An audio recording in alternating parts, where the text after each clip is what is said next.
We are the only country in the world that has played college sports, and I'm just very skeptical that anything right now is going to work. We love it the way it was. Will we love it the way it's going to be? Are you really going to give power back to the NCAA, who you called a cartel? Making something out of nothing, put the pieces together and create or recreate what it once was. Truly is amazing just how much more we appreciated the sport when we played dumb.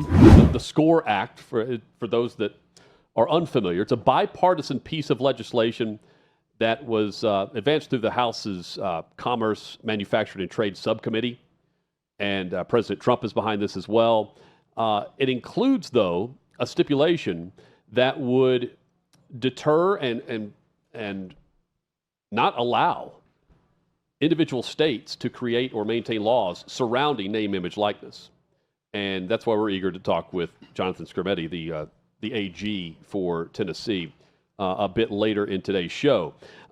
Chad, I see this and I think, well, okay, it retroactively is trying to go back and put the pieces together and maybe create or recreate what it once was in college sports. It will make the House settlement law, set national name, image, likeness rules. I think we all are looking for that, for guardrails there. Require agents to register with the NCAA. Love that. It's good. Enforce a one-time transfer rule. That would... I love that one more than anything else. That would get rid of a lot of the headache that we have. Antitrust protection, which would keep the NCAA from being sued and losing. What it also does, though, is it gives the NCAA total control over athlete compensation. And it's a get-out-of-jail-free card for the NCAA. We'll discuss in further detail, but just surface level, we've said for a long time, there's no putting this back, in the jar. You're not going to be able to go back to what it once was. This is an eager step towards trying to do that, and I doubt it accomplishes much when it's all said and done. It truly is amazing just how much more we appreciated the sport when we played dumb on issues of when we payment. didn't know how the sausage was made. Yeah, and just, guys have new cars and, they're probably getting paid. But whatever, you're just not cheating as good as the other team if you're losing. Stop bitching about losing and go pay somebody more. Yeah. Just everything, when it was under the table, it felt like it was better for the fan. And I'm always looking out for the fan in all of this for college football and what's best for college sports. The biggest item on this list is the one-time transfer rule. I believe the transfer portal is the biggest threat to the importance and popularity of college sports. I believe there is a law of diminishing returns. If players are allowed to transfer over and over and over and over again, the cutoff factor for fans is quicker. You lose a couple games early in the season, I'm done. I don't care about these guys. I don't know most of them, and we'll just get a new team next year anyways because these guys suck. There's never hey, we're young, we're building, wait till next year. Those sophomores are going to become juniors, and those redshirt freshmen are going to become freshmen. Guess what? Those redshirt freshmen, they're getting their ass out at the end of the year now. I don't even look at the redshirt freshmen on a team. So there is a law of diminishing return with that. The one-time transfer rule is the most important part of this entire bill and what could happen with college sports for the interest of the fan. I'm also a bit of a cynical jerk when it comes to these things, and I'm just very skeptical that anything right now is going to work until everybody agrees on it, which is nearly impossible, and everyone decides, I know this is a bipartisan deal, that's great, we'll talk to Jonathan Skrmetti about it. What's the likelihood that everyone's going to sign off on it? And are you really going to give power back to the NCAA, who you called a cartel? Should they be the ones in power, or should there be a new coalition and a new governing body, at least for football and men's basketball and the biggest money-making sports? There's so many questions still left, but the biggest thing to me to zero in on, it's not players making money. It's not how much they're making. It's not how much a school wants to spend. It's not how much boosters want to give to an NIL collective, or whether or not an NIL collective is above board or not. The biggest threat is that transfer portal. So Hutton, I'm highlighting that part of it that says one-time transfer rule and thinking if we can push this through, we're going to have a situation that's far better for the fan. And that's what I'm worried about more than anything else. Well, I know Skrmetti is going to be against this because it takes the power away from the state. And, he's said that the NCAA is a cartel. You know, and we'll have him dive in further on this. But, the order from President Trump directs the Attorney General and the chairman of the Federal Trade Commission to create policies to protect the, quote, long-term availability of college athletic scholarship and opportunities. And then when such is unreasonably challenged under antitrust law, the Attorney General and the Federal Trade Commission, they have 60 days to create this plan. And keep in mind right now that this is not law. You have the congressional action that makes law in this country. Court rulings become law, but not executive orders. So here we are waiting. And now you have the NCAA who's just been sitting silent because they lose whenever they go to court or they settle, and they're trying to just, get out of jail free card. And we know this. The politics behind the scenes with this have to be insane. The backdoor channeling and the, hey, do this, I'll do this, we'll remember you here and there. And it's got to be nuts. I'm eager to ask Skrmetti about that too. And Hutton, I don't know how we're ever going to get to a point. Like, I like the whole, all right, let's have an approved agent for NIL and all that. Yeah. The NCAA or whoever the governing body is has to approve it, certified, all of that stuff. Are we ever really going to get to a point where all NIL deals are going to be completely legit based on market value and all of that, and it's not going to be an enhancement for someone to join a certain team over another when you're selling the ability to make additional NIL funds for the top teams in the country? I don't see any universe where this still doesn't end up in a haves and have-not situation. Yeah, I totally agree. This is never going to be a full. It's never going to be a socialistic type endeavor, right? There's not going to be 75 schools that have the same exact salary cap, same opportunities to get the best players, all of those things. Geography plays a part in it. Unless there's a collective money's going to play a agreement. part in it. If there's a CBA, then you can have a hard cap. And that's the hard conversation to have, is when can we just say what it is? College sports are minor league sports. Well, and they are professional minor league sports. And they're employees. That are way bigger than most minor league sports in America. So they're just employees, and if you want to go to school, you can, and if you don't have to, and you can go play a sport at that school on campus and be done with it. I don't have... Way bigger than professional sports in this country. Right. I don't have the Constitution in front of me where I can give you every legal reasoning as to why that's going to happen or it should.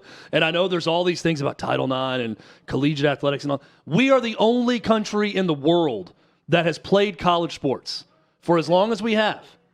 I want to protect that, while also acknowledging, Hutton, there's a reason we're the only country in the world to play high-level college sports.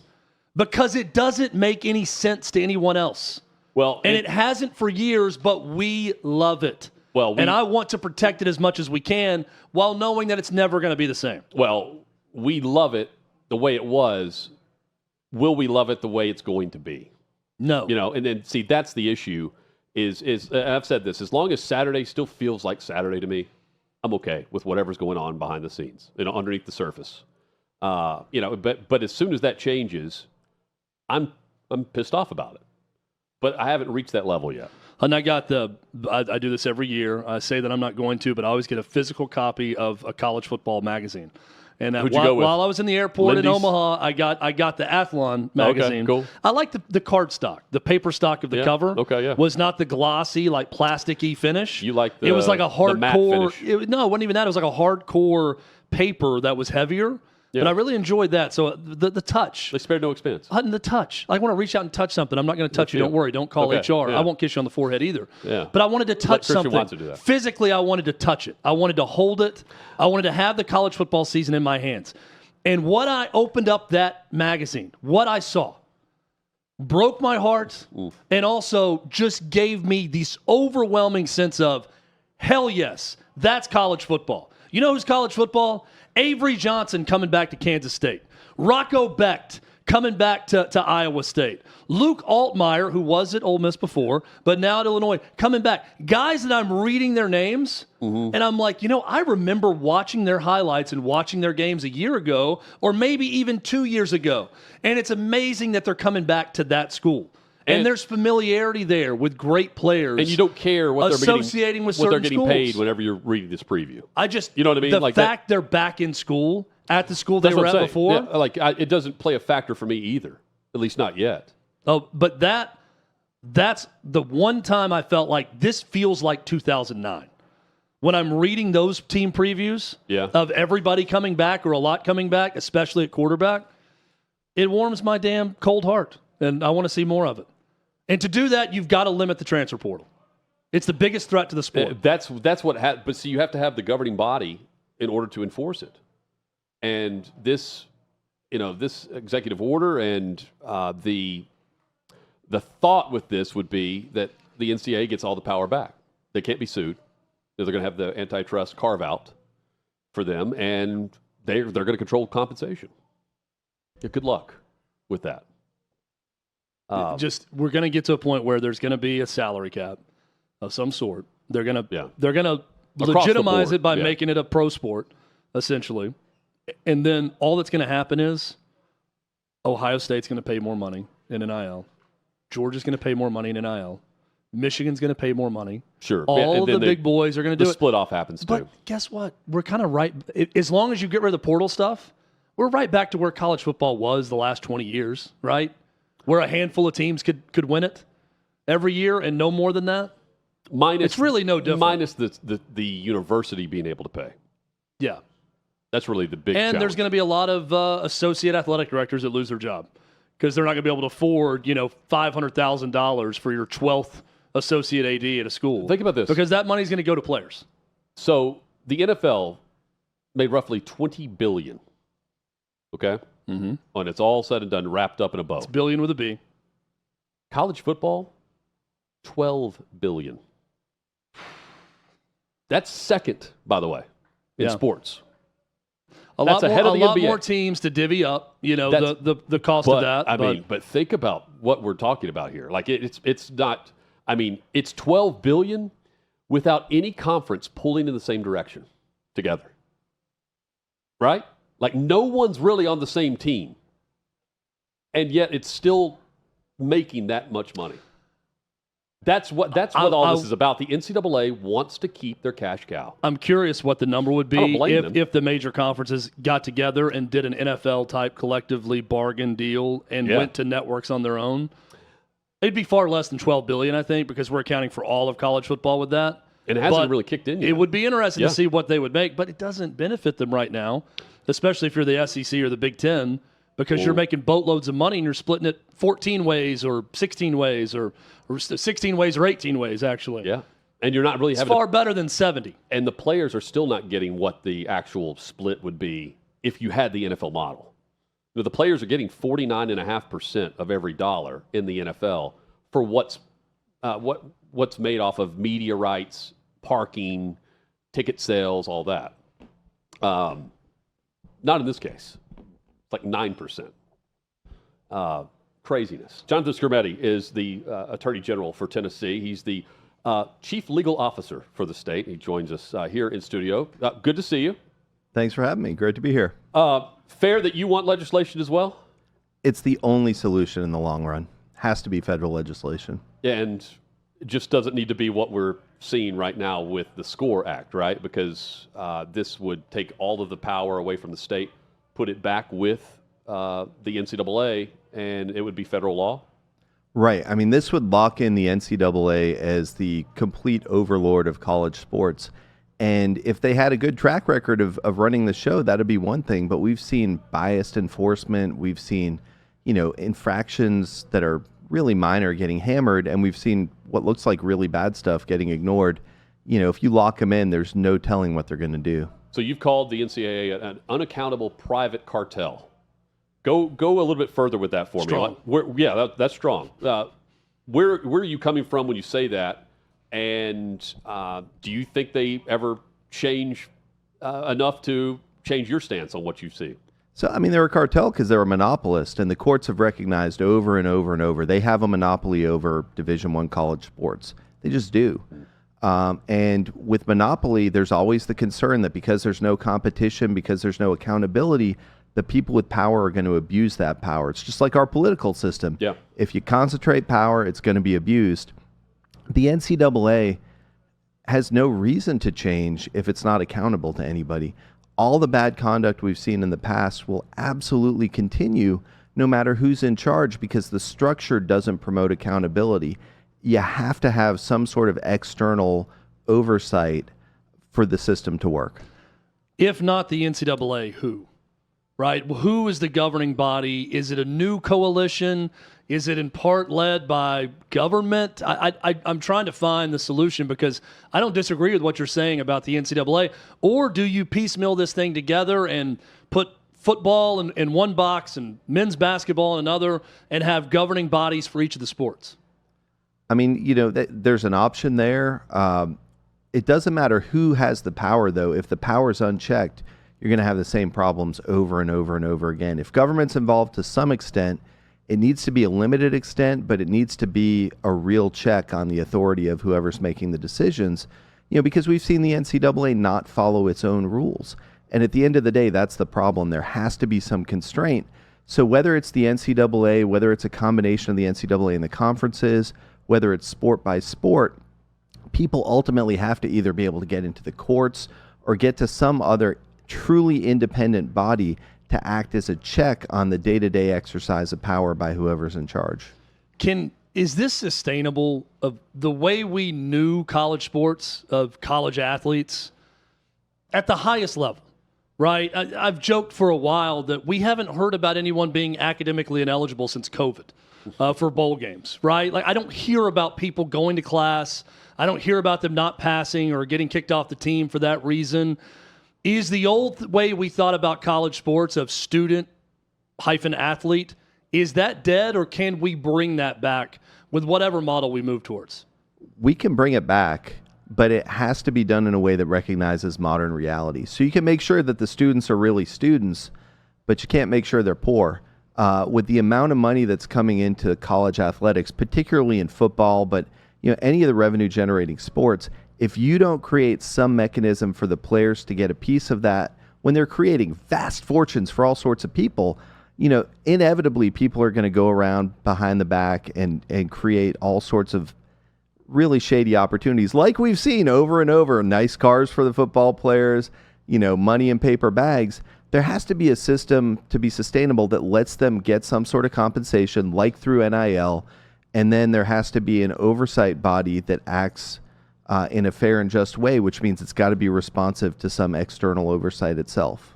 Look, I'm skeptical that the NCAA, Chad, will, if they're in charge of payment, they're overseeing all of the compensation, that the player is going to get fair market value. You know what I mean? Like, I don't see a world where they're getting their fair share without the CBA, without a union. Do you see it as a possibility with the NCAA involved, or has it got to be somebody else to get fair market value? I mean, the problem with NCAA is, they were given the opportunity after the House settlement to work with players to allow them to get some value and immediately clamped down and started erasing value that the players were getting. The student athletes generate a huge amount of value here, and the NCAA has an opportunity, the CSC has an opportunity to show that they're acting in good faith. But if they come in and try to just squeeze so the players are getting almost nothing, that defeats the whole purpose of the settlement and is going to blow up again. Jonathan Skrmetti is Tennessee's Attorney General. You're the chief legal officer for a state. I'm some guy that hosts a podcast, right? So I get to put my fan hat on and tell you that I think that the transfer portal is the biggest threat to college sports, to fans, that they hate it. They don't like players jumping from school to school. We've seen here with the SCORE Act that it could limit that to one transfer throughout.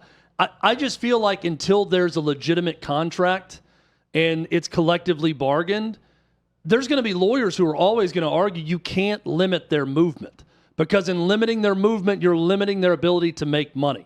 So is there any way to get to this to where there's a limit on transfer portal and not keeping it wide open without collectively bargaining?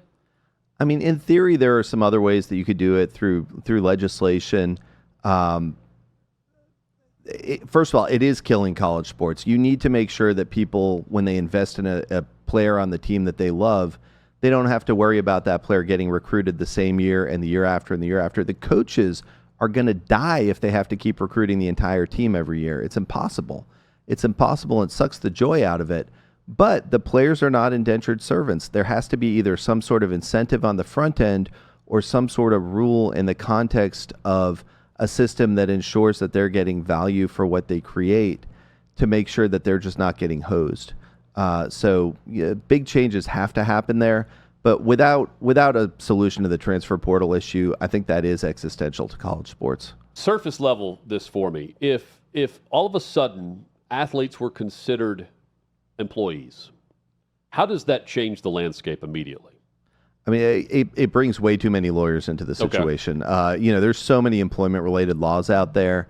And at the end of the day, I say this as an attorney. Right. We need attorneys as minimally involved in this as possible. We got to get the structure right and then step back. So if they become employees, there are all sorts of considerations dealing with, discrimination and wage and hour, and it just gets really complicated. So with that in mind, how do they go about having a collective bargaining agreement if it's going to cause that? You see what I'm saying? Like, how do we see a union that isn't considered an employee of said sport or university? I mean, I think you have to have legislation that both says they're not employees, but also that creates some sort of mechanism that lets them get the value out. What was it called? The guild. Yeah. Instead of the union, it was a guild. Yeah, like the Screen Actors Guild was going to be one option. Do you feel like, and I'm listening to Greg Sankey talk about this, and he wanted every team to sign some sort of pact, right, that we're not going to get sued by your state or get sued by anything. Do you feel at times... The loyalty pledge. Yeah, do you feel at times kind of like an enemy to these conferences and these schools that want to get everything under control, but knowing that a state like yours could go after them legally? I mean, I think enemy is a strong word. I mean, my job with the consumer protection authority I have, with the antitrust authority I have, is to look out for the student athletes in this context. They're the ones who have the power asymmetry. They're the ones getting the short end of the stick, and there are laws in place that protect them right now. But that's created a lot of confusion. It's created a lot of problems. We need a way forward, but we need a way forward that doesn't just codify that they're going to get the short end of the stick forever. They need a fair deal. What was your reaction when Greg Sankey was talking to all the ADs saying, we're going to get something together, you're all going to sign it, never sue us over whatever we sign and whatever we agree to? Would that be, if you were counseling Danny White at Tennessee, let's say, how would you counsel him on that matter? I adore Danny White. I respect everybody in the UT athletics department. Their interests here are very different than my interests. I mean, they're running the university, they're running the athletic program, they're part of the conference, they're part of the NCAA.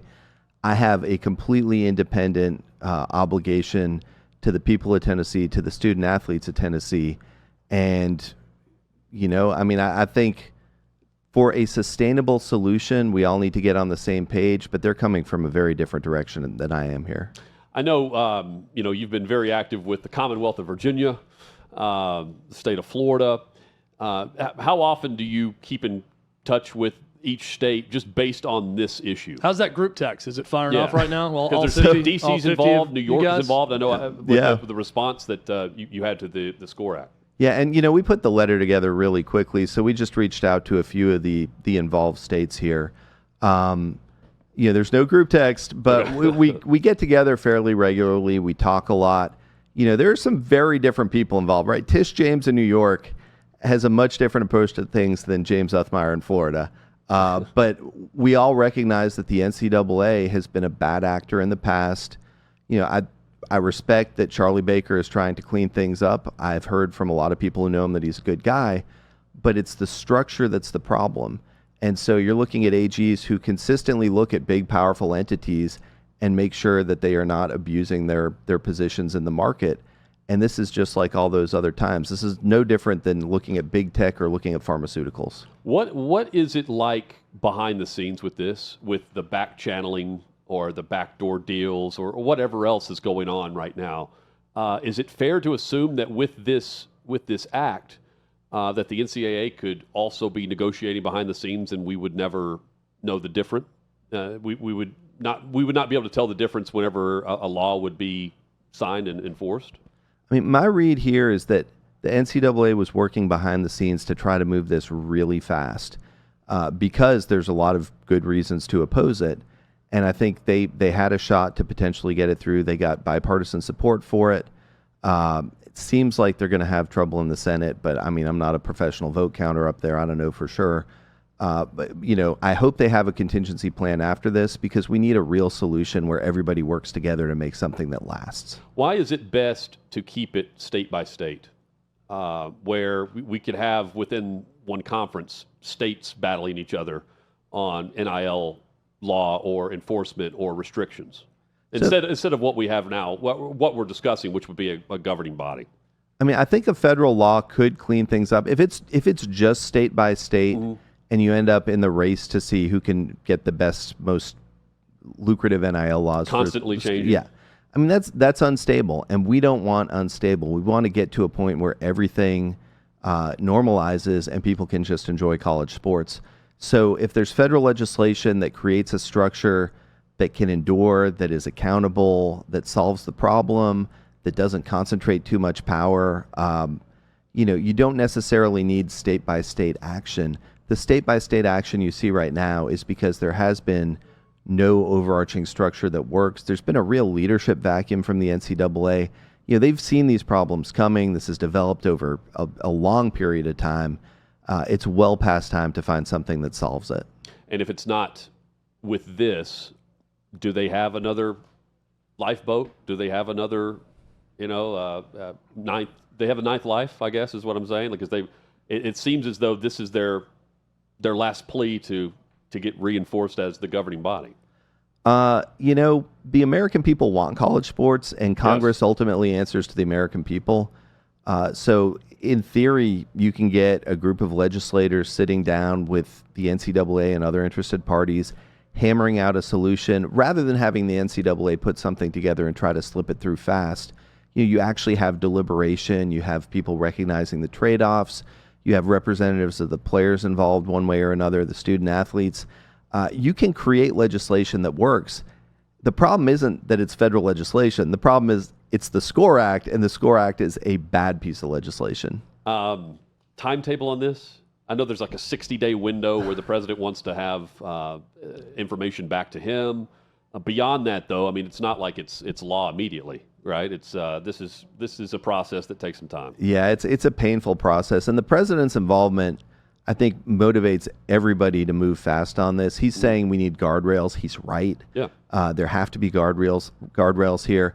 It's just, if all that we do is say the NCAA has the full authority that it wants as backed by the federal government, nobody asks any questions, that's going to create a host of problems and really undermine the legitimacy of college sports. Last time we had you on, you were suing the NCAA for antitrust violation. What did you think whenever you saw Nico bolt and do the exact thing you were arguing on behalf of student athletes to be able to do? It was a huge bummer when Nico left. I think it was a bad decision. I think he got some really bad advice there.